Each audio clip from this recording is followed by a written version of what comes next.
Welcome, Dusty Catridge, to the channel. Thank you so much for taking the time out of your day to answer our questions. How are you doing today?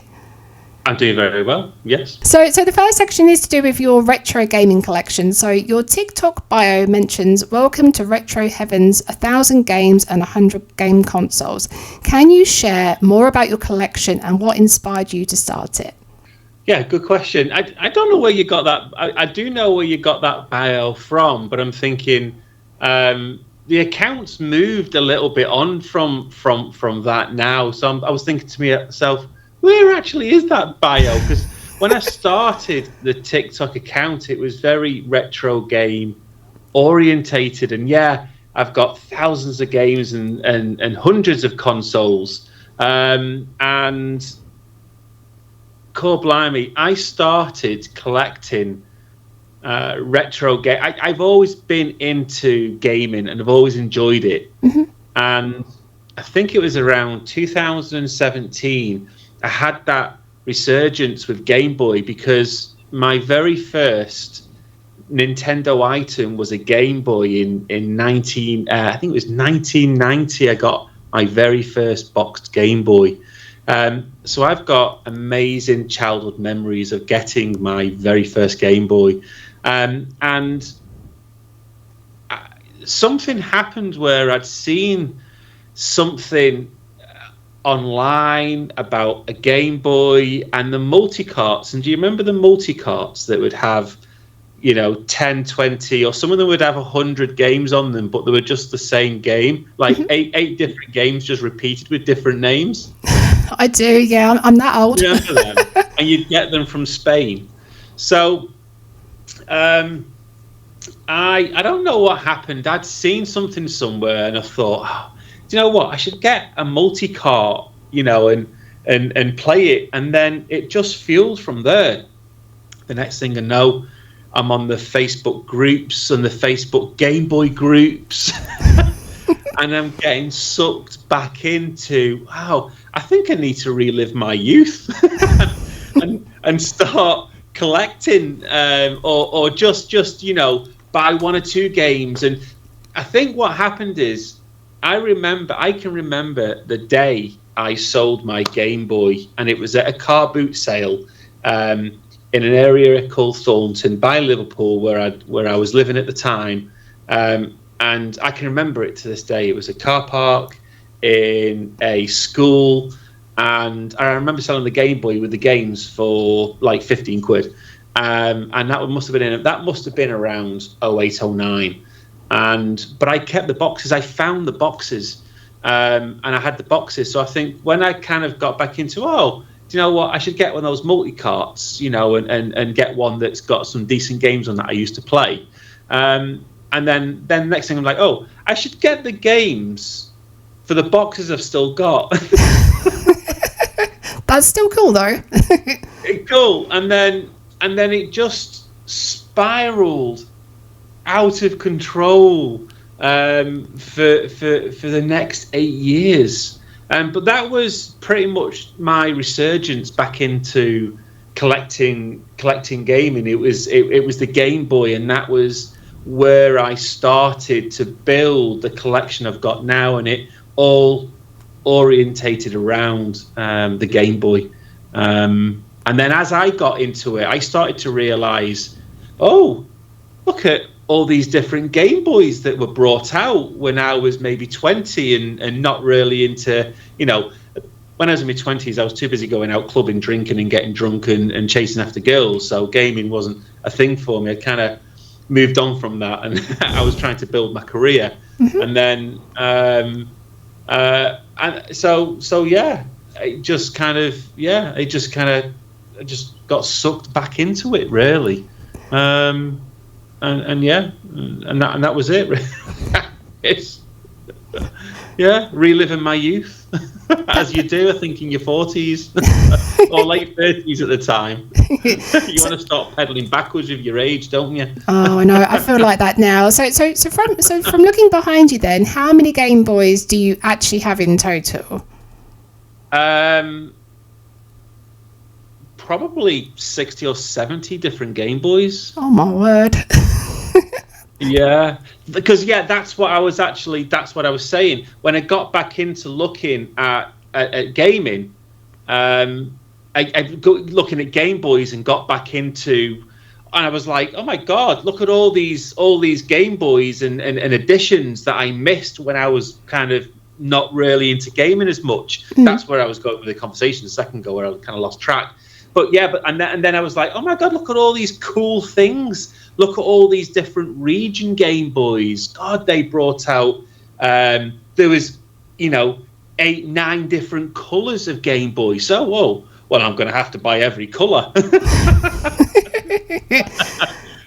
So that's what it was. It was when I got back into looking and going into the groups. It was like, God, look at all this cool stuff. And then, I got sucked into collecting. So that's what started it off. That's what fueled this was my love for the Game Boy, and then it just kind of, it's the love has just grown from there, and the chase. It's always a chase collecting, isn't it? You're always chasing the next cool thing, I think. I know. I think for me as well, because obviously, like when we sort of spoke briefly before we started the interview. I mean, I just started my gaming collection, and for me, like it's all about like finding the right price, and not chasing the high prices, but finding a price that fits within my budget, because I don't want to overspend, but I don't want to underspend, but I want to spend correctly. Yeah, and I think that's a good way of doing it. And most certainly, it's a funny thing really, because when I go on a TikTok live,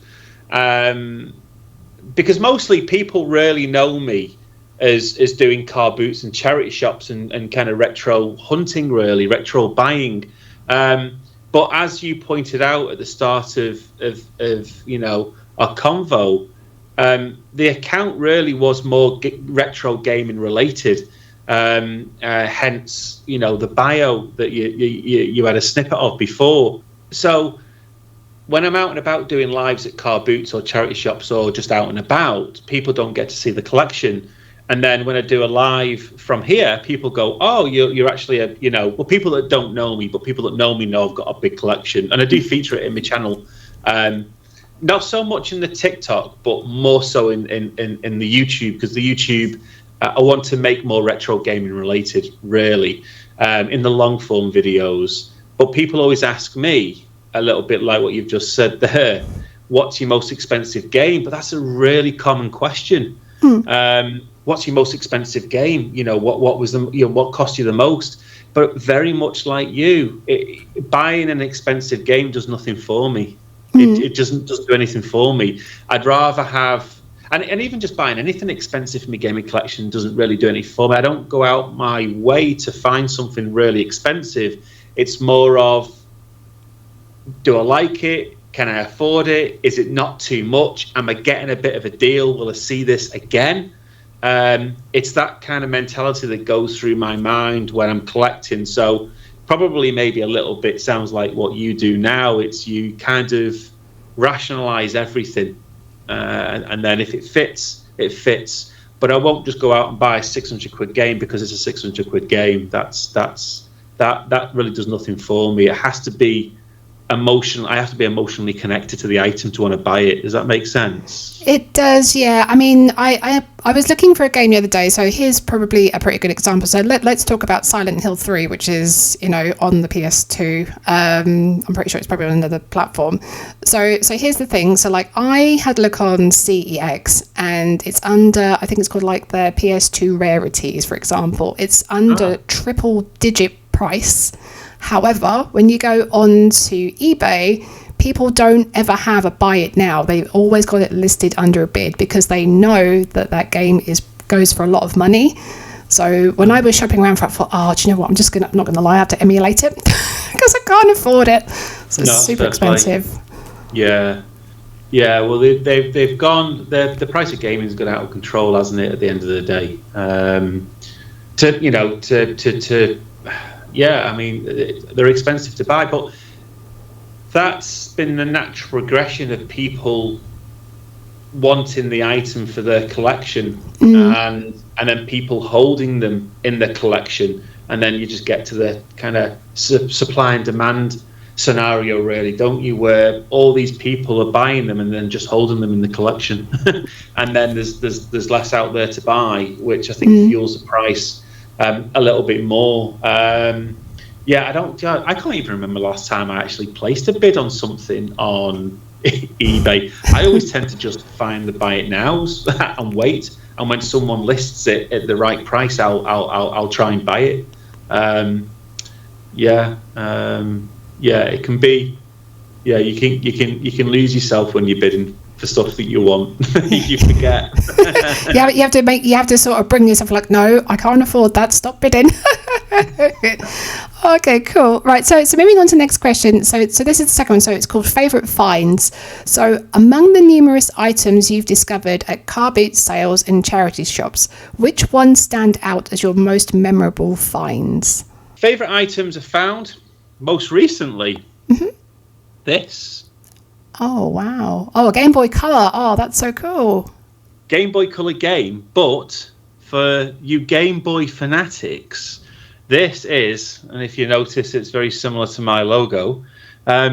This actually is the cartridge which is used for the Game Boy sewing machine. Did you know that there was a Game Boy sewing machine? I did not know, but I do now, and every day is a school day, so I do now. So you plug your Game Boy in, you use the cartridge, and the sewing machine will print out some icons and things that are on this. I think they tried to do a resurgence in the 1990s. Next on the agenda, and I'll probably work through and I'll show you the last thing, which is the most expensive thing. Okay. So we're talking at car boot finds. We've got a Pokemon Emerald Game Boy SP case box. That's so cool. All joking aside, actually, I saw that the other day. I was browsing for your content and I saw the video that you popped up on YouTube, and I thought, no way, that's just so cool. Yeah, very cool.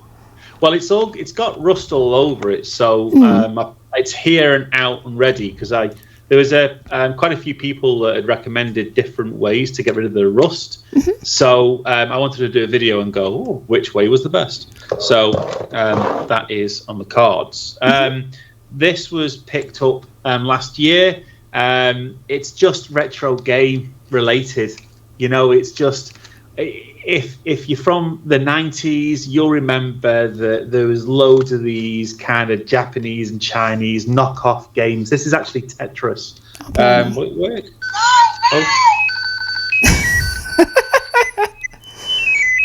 I mean, it's ridiculous, isn't it? Look, you know. So I think that was like, so price-wise, £1. Oh wow, bargain! An absolute steal. What did I pay? That, I think, was £2. You know, I didn't even know people on the video, because this video, both on YouTube and TikTok, did very well. Got thousands and thousands, tens of thousands. I don't know if this one might have got hundreds of thousands. I can't remember on TikTok. Anyway, but people were saying that this is actually nearly £100 now to buy. Oh wow! I think this was £1 or 50p, and not game related, but retro, because I love anything from the 90s. So I'm a massive retro collector and enthusiast. This is a dancing can. There was quite a few of these that were brought out, and when you talk, it moves. That is so cool. So yeah, that was £5, and I got that from Warrington Car Boot. And then last but not least, this is Mega Man 4 for the Game Boy. This game is about probably between a £400 to £600 game. Oh bloody hell! And I got that at the Car Boot. Now there's a caveat. When I opened the box, it didn't have the game in. So I said to the chap, originally he wanted £7 for it. I actually couldn't believe it. I genuinely couldn't believe it. And he actually sells retro games. He's a game seller, and he's been at my local Car Boot for years and years and years and years and years. I opened it up, had no game in it, and he was like that. Oh, I bet someone's bloody nicked it, haven't they? They bloody robbed it. Give us it back. gets the box and just throws it, I'll still buy it because I'll have it for the box. Now, I actually had the loose game. Anyway, he said, just give us £1 for it. Oh, good man. So there you have it. Those are, I mean, that's just a handful. There's a handful. And my other favourite find, and I will have to show you this because a lot of my original OG Dusty followers remember this as being one of my very first kind of well-known videos. My 1980s Scooter robot server. I think Scooter came out in the 80s, so I don't even really remember Scooter, and I'm a 79 baby. So yeah, those are some of my favourite finds, some of my rarer finds from car boots. But I just love anything retro, anything from the 80s and 90s. It's just so nostalgic. So I've got here, so this is our third section, so it's under car boot sale experiences. So you've shared videos exploring car boot sales, such as uncovering vintage electrical items and unique collectibles. What draws you to these events, and do you have any tips for first-time attendees? Absolutely, yeah, plenty of tips. What draws me to the events?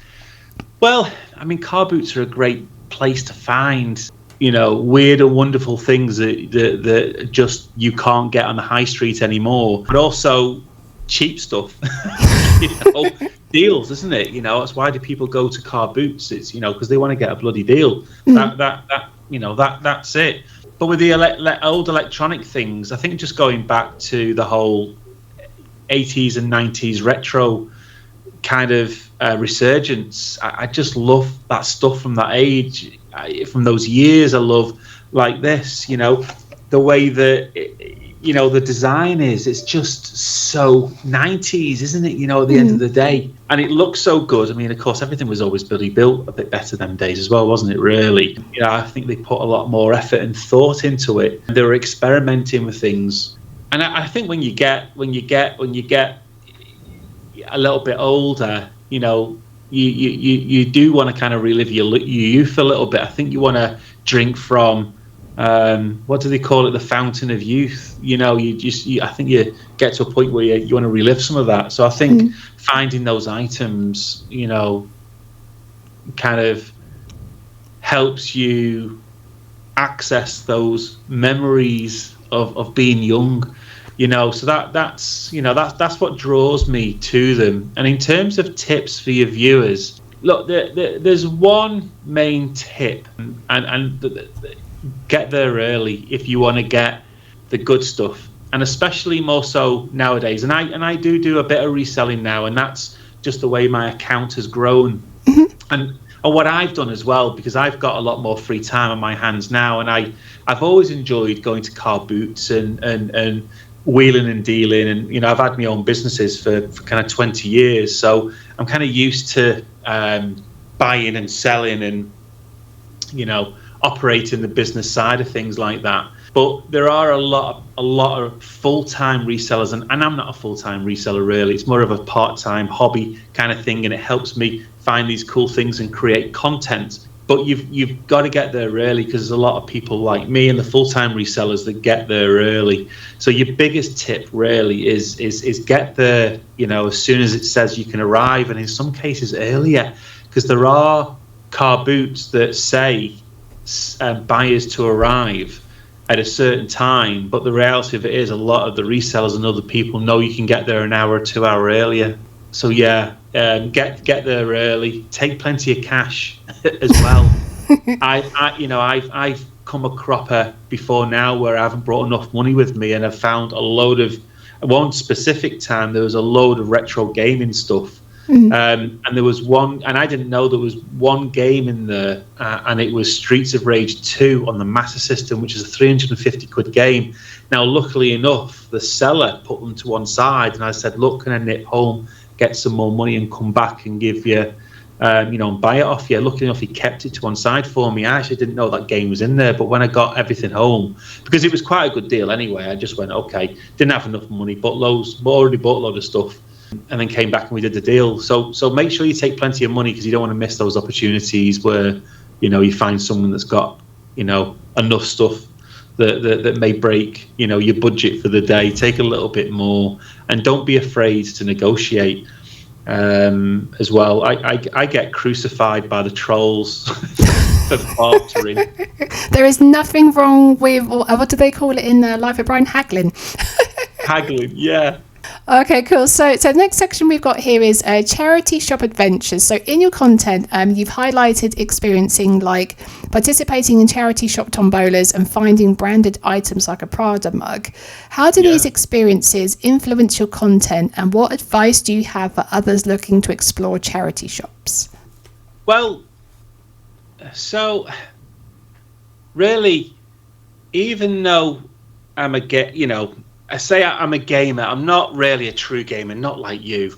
I am a collector, and the irony is that I started this account to do more gaming, and that's the irony of it.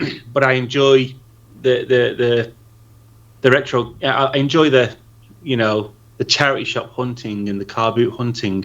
But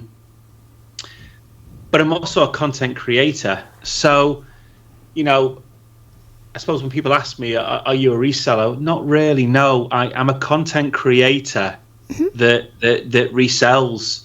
And I really class myself as a content creator now. That's what I do. So that's what influences me when I'm going into charity shops and I'm finding items. I've also got naturally a good eye. I just have a good eye for finding things that are a little bit unique, a little bit different, maybe something that's got a story behind it, or something that I think the viewers might find interesting or entertaining. So that's partly what dictates when I'm looking for things. I'm thinking, right, and of course, is there any value in it? Is there potentially some value in it? A little bit like the Prada mug, which was, quite interesting, because that turned out to be a promo mug from, I think, from 2004, when Prada and LG joined forces to create a Prada mobile phone. Oh wow, that's interesting. Yeah, exactly. So that mug, it turned out that mug was from that period of time that obviously LG and Prada had some merch made for the collaboration. This thing, two brands that you would never picture come together to do something that oh wow, that's very interesting. Yeah. Yeah. So that's what influences me. When I'm looking for not necessarily places to go, but not so much when I'm looking for things to buy and film the content. What's interesting, and the same thing with the tombola and the and the scratch cards and things like that. It's good entertainment, because. Again, I'm a content creator, so I like to create content that I think's fun, that I think viewers are going to enjoy, and get a bit of a buzz out of. That's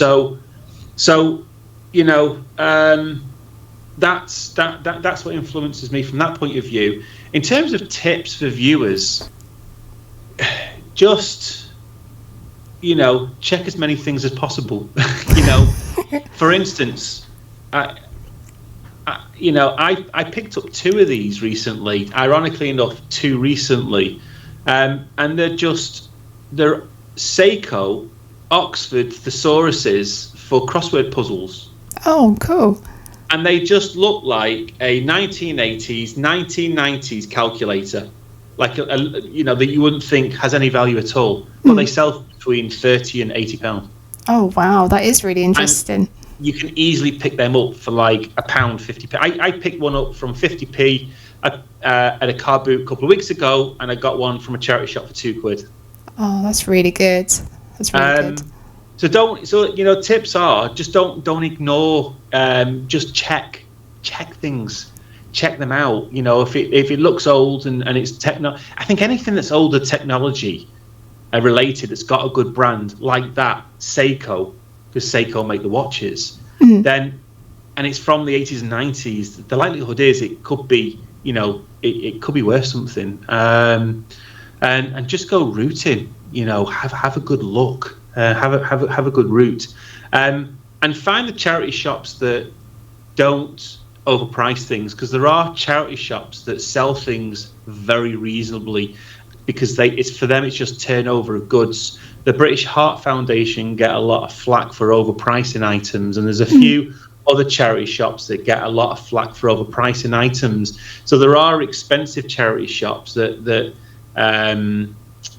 you're not going to get as many deals in, but there are charity shops that do sell things at really good prices. So try and find those charity shops and go as regularly as you can. But realistically, if you've got a chance to go a couple of times a week, it's probably worth popping your head in a couple of times a week, because you got to remember they're turning over stock all the time. And with charity shops, it's first come, first serve, isn't it? You have to be in there at the right time, at the right place. If anybody, if someone puts out a Mega Drive, if a charity shop puts out a Mega Drive for 10 quid with 3 games, it's not going to last long, is it? But my next question is, this is about community engagement. So with a growing following on TikTok, how do you engage with your audience, and how has their feedback shaped your content?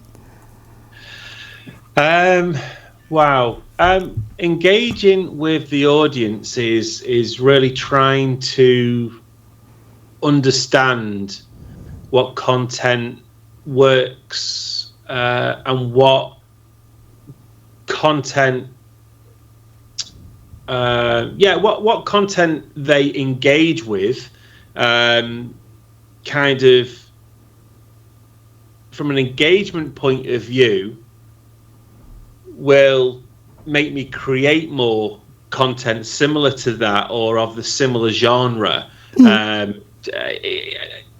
And when I mean, because I suppose I'm going off piste a little bit to some degree, but I'm thinking of engagement in 2 ways here.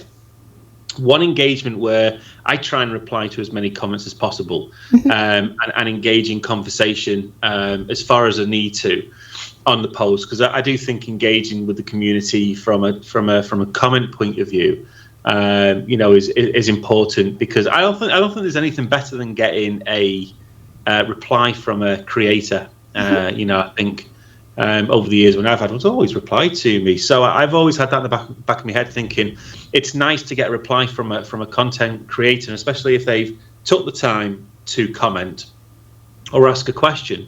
I think it's nice as a content creator to do that.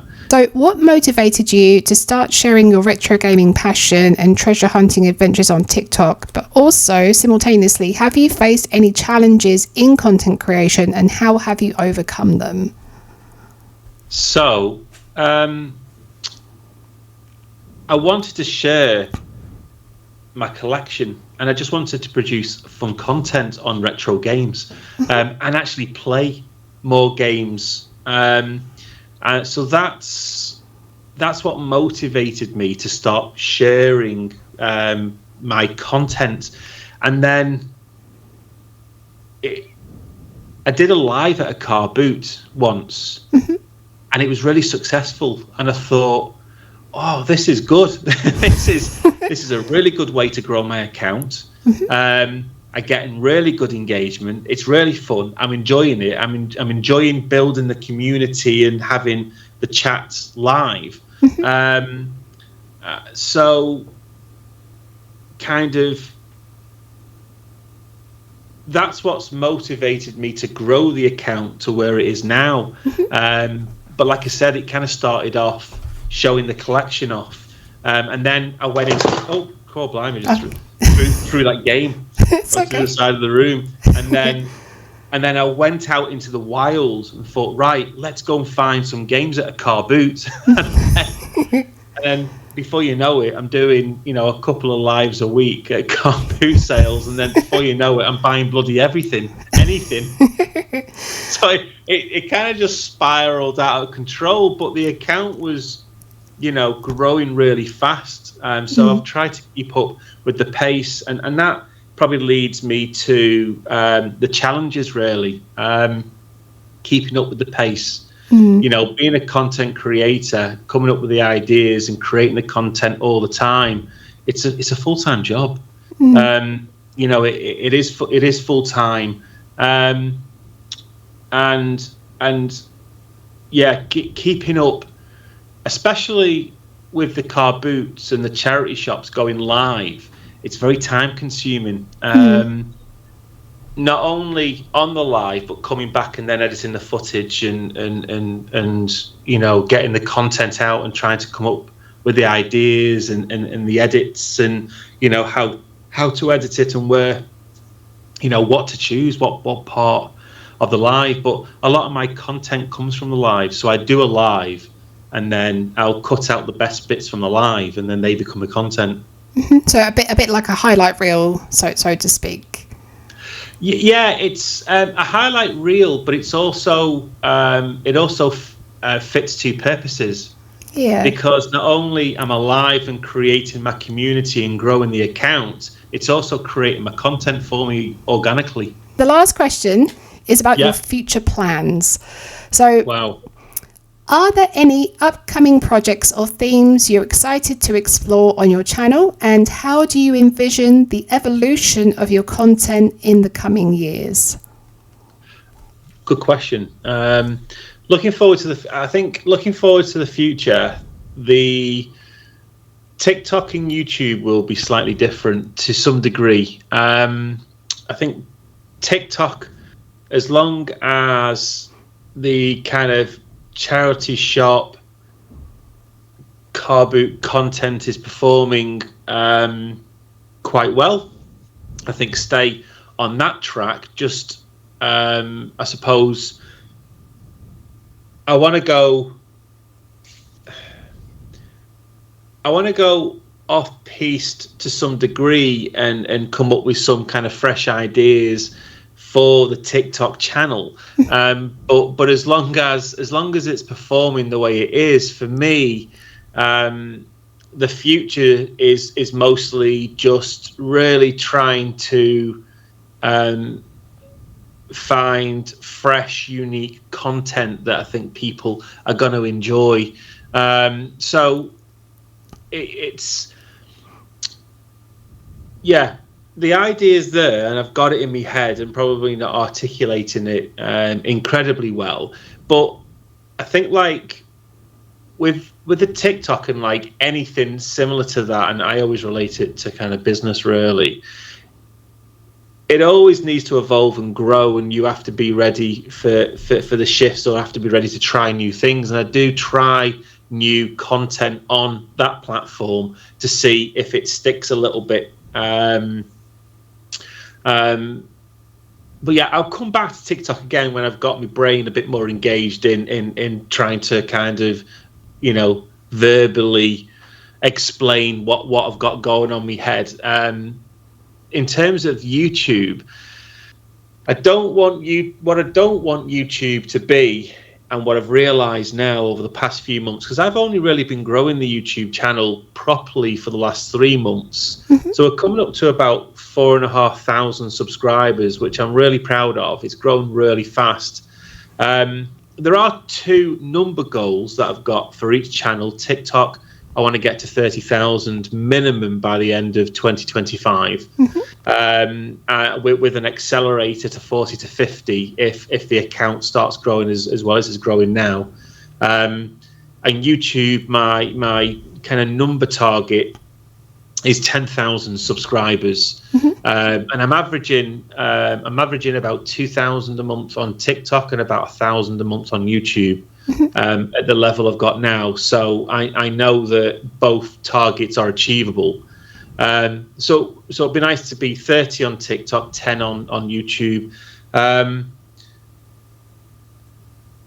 In terms of the content, I do want to do more. I want to produce more interesting long form content on YouTube, related to kind of.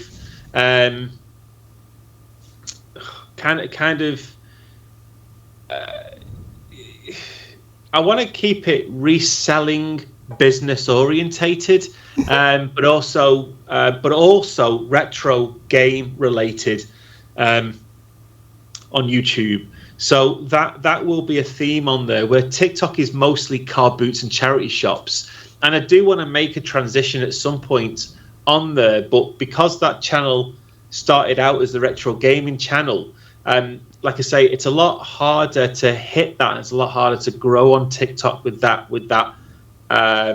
content. I've just found that with my account, the car boot and charity shop content sticks a lot better. And I think sometimes that happens with accounts. Yeah, there are accounts that just seem to stick with, the platform knows it for that, so it pushes it out for that, and then your audience is grown around that content. So if you throw a curveball to that audience or that platform, it's just not going to perform. But I do want to do a bit more. And what I've noticed on my YouTube is that the gaming content does perform a lot better. So, which is great, because that means that I've got my TikTok for the car boot and charity shop, and then I've got my YouTube for more of my gaming stuff. Yeah. So I think that's the direction I see both platforms. But I do want to do more, what I don't want to do is what I said before, and I'm making this as a really long-winded end question. The problem is, the reason why it's so long-winded, I've got so much going on in my head about what I want to do, and I'm finding it hard to articulate. It's all in there. It's all the ideas are there. Yeah. But I'm kind of constantly testing. I'm testing the content, and I'm seeing what works, and I'm seeing what I enjoy, and what I want to do. What I don't want to do is what I'm known for on TikTok, is just walking around a car boot with a GoPro attached to myself, filming me buy crap. I don't think I want to do. I don't mind throwing up videos like that, but it's not the content that I think I want to do. I want to do more informative led content on YouTube. And like I said before, I've got this emerald box that I want to try and clean up. I've got this cartridge that I'm going to see what's on this cartridge. More gaming related content on the tube. So that's where I see the themes going. And in terms of projects, I want to do. I did a video on Amazon return parcels, which is obviously nothing to do with gaming, but I enjoyed doing that content. It performed really well. It was interesting to me as well. So it'd be good to do more content like that. And I did a video going to a game shop. I went to Sore Thumb Retro Games. I did see that. That looks amazing. It's a great shop. So and there's one in Llandudno. We've just come back from Llandudno, but we were having more of a break, and Miss Dusty said, "Why don't you just have a break this weekend from content and just have that wind down," which is equally as important. So I want to do a bit of a video around that shop as well. So that's the kind of theme and the projects that I've got kind of going on in my head. I wouldn't mind trying to find some storage auction stuff as well, which is quite cool. We see it in America a lot, and I want to see if we can do it in the UK. There's a charity shop tomorrow, and I've just seen it on my Facebook account that's closing down. Oh wow! Everything in the charity shop's £1. Wow, you never see that. That's definitely worth a visit. Exactly. So I was actually planning to go to Bolton Car Boot tomorrow morning. When I saw this post, I thought, do you know what? This could make quite a cool video. Everything in the charity shop £1 because it's closing down. What can we find? Yeah. I thought, it's a cool video. I'm thinking, that could be quite good. So, yeah, that's kind of where I'm at. But I'm testing the content, and I'm testing, what sticks. So that's kind of the evolution. Okie dokie. So I just wanted to say thank you so much for taking the time out of your day to answer our questions. We really appreciate it. Do you have anything else that you would like to share with the viewers before we sign off? No. If you if you're interested in car booting and charity shopping, and I know a lot of your viewers are probably more interested in the gaming side of things. So I've got a huge gaming collection. If you want to check out my channels and Dusty Cartridge, like I say, the YouTube channel will be more. I do want to produce more kind of retro gaming content on there, but I just want to say thank you for inviting me on to the chat. It has been lovely chatting with you, and it's nice. And you've brought me into my first Dusty interview. So it's been good, I have looked at your videos, and it's pretty obvious you absolutely love what you're doing. And like I say, like what you said, it's lovely chatting to someone that's kind of really engaged in their own content, that actually really enjoys what they do, because I do enjoy what I'm doing. But thank you to all the viewers that have maybe come to the end of this interview and I've watched it all. Well done. Yeah, it's been an absolute pleasure talking with yourself as well, Dusty. So just to let our viewers know, if you'd like to check out Dusty Cartridge's socials, they will be linked down below in the description. And of course, please do go and follow Dusty on all socials, because he's an amazing guy and creates some fab content. So thank you very much. So yeah. Thanks a lot. Thank you, everybody, and I will catch up with you soon. Cheers. All right, that's lovely. That's wonderful. Thank you very much for watching, everybody. Take care. Bye.